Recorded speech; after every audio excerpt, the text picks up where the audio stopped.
Για τα 80 χρόνια της JCB κατασκευάστηκαν μόλις 40 επαιτειακοί φορτωτές εξκαφείς παγκοσμίως.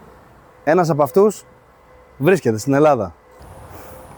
Σας παρουσιάζουμε τον JCB 4CX Pro Dual Drive 18th Anniversary Limited Edition. Σχεδιασμένος για κορυφαία απόδοση, συνδυάζει δύναμη, παραγωγικότητα και ευελιξία. Με τετραδιεύθυνση, τετρακίνηση και το πρωτοποριακό σύστημα Dual Drive επιτρέπει στο χειριστή να κινεί και να κατευθύνει το μηχάνημα. Προσφέρει άνεση, ταχύτητα και απόλυτο έλεγχο σε κάθε εργασία. Η αποκλειστική επαιτειακή έκδοση ξεχωρίζει με το σατινέ μαύρο φινίρισμα, τις ιδιαίτερες λεπτομέρειες 18th Edition, τα ειδικά κεντημένα καθίσματα και τα μοναδικά στοιχεία που υπογραμμίζουν τον συλλεκτικό χαρακτήρα. Ένα μηχάνημα που τραβά τα βλέμματα. Μία έκδοση που τιμά 8 δεκαετίες καινοτομίας και πρωτοπορίας.